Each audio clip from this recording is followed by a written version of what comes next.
అందరికీ నమస్కారం అండి. ఈ మధ్య కాలంలో అర్జునుడు గొప్ప, కర్ణుడు గొప్ప అనే వివాదము చాలా ఎక్కువైంది. కొంతమంది అర్జునుడు గొప్పవాడంటే, మరికొంతమంది కర్ణుడు గొప్పవాడు అంటారు. సినిమాలు, సీరియళ్ళలో ఎలా చూపించినా వ్యాస భారతాన్ని చదివితేనే మనకి ఈ ప్రశ్నకు సమాధానం తెలుస్తుంది. ఈరోజు మనం ఈ వీడియోలో కర్ణుడు గొప్ప, అర్జునుడు గొప్ప అనే విషయాన్ని వ్యాస భారతాన్ని ప్రామాణికంగా తెలుసుకుందాము. ముందుగా ఒక చిన్న రిక్వెస్ట్ అండి. మీరు గనక మా ఛానల్ మొదటిసారి చూస్తున్నట్లయితే వెంటనే సబ్స్క్రైబ్ చేసుకోండి.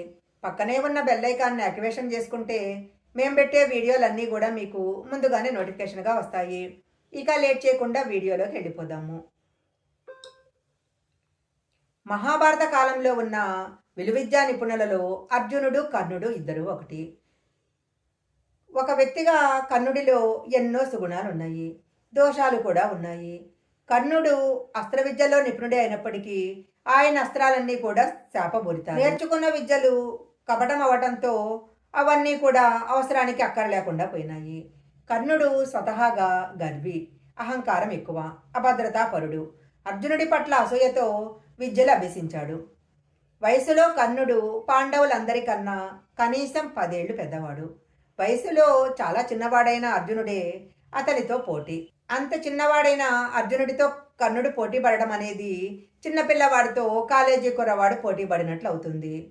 ఆ రోజుల్లో సాటిలేని విలుకాడు అనిపించుకోవాలని కర్ణుడి జయము. అందుకోసము అంత చిన్నవాడైన అర్జునుని దాటి రావాలి. ఇదే అతని అసూయకు కారణమైంది. కాలక్రమేణా ఇదే అతనికి వైరంగా మారింది. తాను సాటిలేని విలుకాన్ని అనిపించుకోవటానికి దుర్యోధనుడితో స్నేహం చేశాడు. కర్ణుడు, అర్జునుడు ఇద్దరూ కూడా ద్రోణాచార్యుల వద్దనే చదువుకున్నారు. అర్జునుడు విద్యలో పైకెదగటానికి ప్రయత్నిస్తే అర్జునుడిని చూసి అసూయ పెంచుకున్నవాడు కర్ణుడు. కానీ అర్జునుడు మాత్రము ఏ రోజు కర్ణుడిని తన పోటీ అనుకోలేదు. కేవలము విద్యలో రాణించాలి, పక్షి కన్ను మాత్రమే కనపడుతుంది గురుదేవా అన్న అర్జునుడి మాట ఏకాగ్రతకు నిదర్శనము. పరశురాముడి దగ్గర నుంచి అస్త్రాలు పొందిన తర్వాత కర్ణుడు వాటన్నిటిని నిలిపేశాడు. కానీ అర్జునుడు మాత్రం ఆగలేదు. దేవతలు, ఇంద్రులు, వసువులు, కృష్ణుడు, శివుడు ఇలా ఎందరి వద్దనో కృషితో తపస్సుతో ధనుర్వేదాన్ని, సకలాస్త్రాలను సంపాదించాడు. అర్జునుడి దగ్గరున్న ఆయుధాలు ఎవరి దగ్గర లేవు. అతనిని నిర్జించటం ఎవరి వల్ల సాధ్యం కాదు అని పరశురాముడు సభా మధ్యలో తన శిష్యులైన భీష్మ, ద్రోణ, కర్ణులు వింటుండగా బాహాటంగా ఉద్యోగ పర్వంలో ప్రకటించాడు. మనకొక విద్య వచ్చినా దానిని నిరూపించుకోవటానికి సరైన అవకాశాలు రావాలి. చదివిన చదువుకి ప్రశ్నావత్తుల్లాంటివి అవన్నీ. అక్కడే మన ప్రతిభ బయటపడుతుంది. అర్జునుడికి, కర్ణుడికి సమంగా వచ్చిన అవకాశాలు 4. అవి ద్రుపదుడి పరాభవము, ద్రౌపది స్వయంవరము, ఘోషయాత్ర, ఉత్తర గృహగ్రహణము. ఈ అన్ని సందర్భాలలో కూడా కర్ణుడు విఫలమయ్యాడు, అర్జునుడే రాణించాడు. వ్యక్తిత్వంలో, ధర్మాచరణలో కూడా అర్జునుడే కర్ణుడి కంటే అధికుడు. ద్రౌపది వస్త్రాపహరణము, ఉత్తర గృహగ్రహణము వంటి అధ్యాయాలు వాటికి తార్కాణాలు. యతో ధర్మస్తతో కృష్ణం అంటారు. భగవానుడు అర్జునుడి వైపు ఉన్నప్పుడే తెలిసింది ఎవరు ధర్మాత్ములు. ఇక శక్తిపరంగా కానీ, యుక్తిపరంగా కానీ, జ్ఞానపరంగా కానీ, ధర్మపరంగా కానీ అర్జునుడు కర్ణుడి కంటే 1000 రెట్లు గొప్పవాడు. పరమశివుడిని సంవత్సర కాలం తపస్సు చేసి ఆయన దగ్గర నుంచి పాశుపతాస్త్రాన్ని పొందిన మహా గొప్పవాడు అర్జునుడు. ఇంద్రుడు అర్ధసింహాసనాన్ని అధిష్ఠించిన దిట్ట. ఊర్వశి లాంటి అప్సరస తనంతట తానుగా కోరి వస్తే మాతృభావంతో తిరస్కరించిన స్థితప్రజ్ఞుడు. కర్ణునిలాగా దక్కని స్త్రీని వివస్తురాలను చేసి అవమానిస్తుంటే చూస్తూ నిలబడినవాడు కాదు. అర్జునుడు చేసినన్ని యుద్ధాలు అనుభవము కర్ణుడికి లేదు. యుద్ధ విద్యలో అర్జునుడికి తెలియని విషయం అంటూ ఇంకేమీ లేదు. యుద్ధ విద్యలో కర్ణుడికి తెలియని మరొక అంశము వ్యూహరచన, ఛేదన. అర్జునుడికి తెలియని వ్యూహరచన లేదు. అందుకే పద్మవ్యూహం రోజు కౌరవులు అర్జునుడు లేకుండా చూసుకోవలసి వచ్చింది. అర్జునుడి పట్ల కర్ణుడి వైరం ఎంతవరకు వెళ్ళిందంటే, పాండవులు తన తమ్ముళ్ళని శ్రీకృష్ణుడి ద్వారా తెలిసిన తరువాత కూడా 4 పాండవులను చిక్కినా విడిచిపెడతాను, కానీ అర్జునుడిని మాత్రము విడిచిపెట్టను అని కుంతీదేవికి మాటిస్తాడు. కురుక్షేత్రము ముందటి వరకు ఎన్ని అవకాశాలు వచ్చినా కర్ణుడు ఒక్కసారి కూడా అర్జునుడి కన్నా మెరుగని నిరూపించుకోలేకపోయాడు. అర్జునుడు స్వతహాగా సంయమనశీలుడు.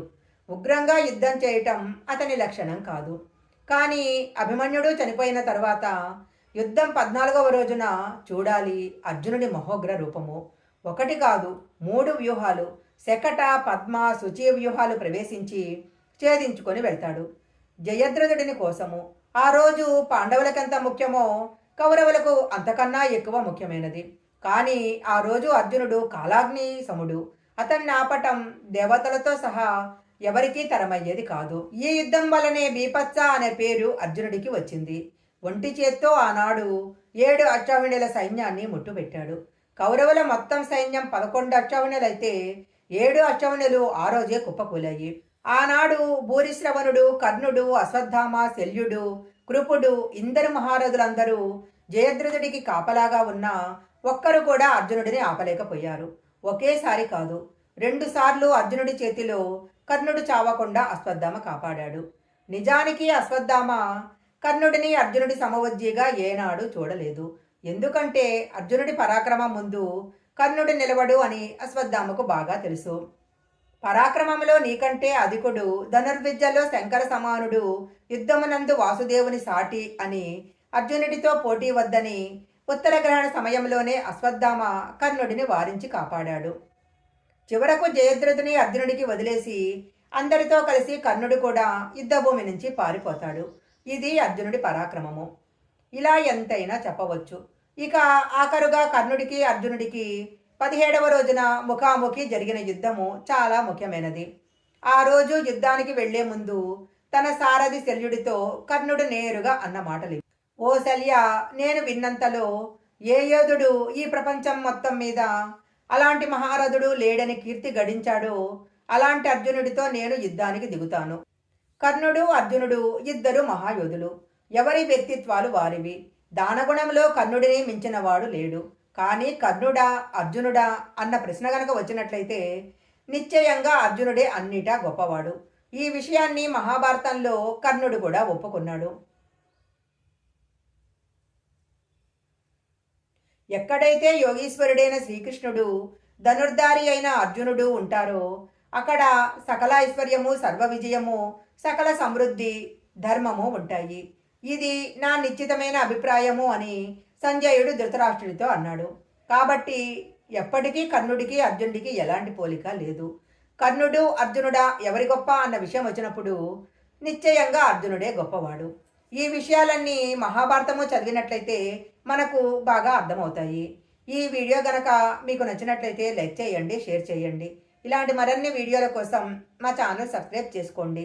పక్కనే ఉన్న బెల్ ఐకాన్ని యాక్టివేషన్ చేసుకుంటే మేము పెట్టే వీడియోలన్నీ కూడా మీకు ముందుగానే నోటిఫికేషన్గా వస్తాయి. మరొక మంచి వీడియోతో మళ్ళీ కలుసుకుందాం.